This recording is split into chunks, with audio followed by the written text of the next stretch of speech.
این هتل یکی از قشنگترین لوکیشن ها واسه عکاسی و حتی عکسای فرمالیتتون هستش. و حالا ما داریم الان میریم جلوتر، چون این ورودی که ما الان داریم میایم ورودی هتل هستش. ورودی عروسی فرق میکنه که مهمون ها از اون سالن به سمت جایگاه عروسی داخل میشن. خب ما الان داریم وارد میشیم ورودیه یک که برای ورودی خود هتل هستش. ولی محوطه بیرون که سمت ساحل میشه که ما 3 تا لوکیشن اونجا داریم که الان بهتون نشون میدم. ورودی و ویتینگ از اینجا.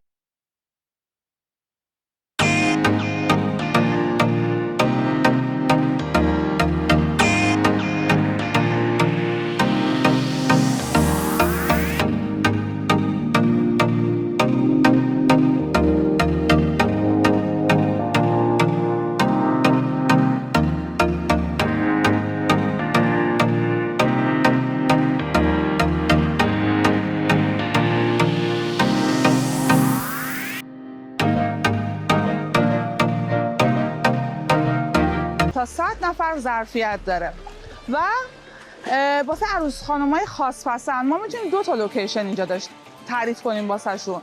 یه دونه حالا یه جای خیلی بزرگتر که پیست دنسشون و حالا مراسم‌های شام، مراسم‌هایی که دارن خیلی راحت‌تر برگزار بشه. و یکی هم ما میتونیم اینجا واسهشون، حالا اگر سفره عقد داشته سفره عقدشون رو اینجا بندازیم و سفره عقدشون تو اون لوکیشن واسهشون بندازیم. از 2 تا لوکیشن هم میشه استفاده کرد.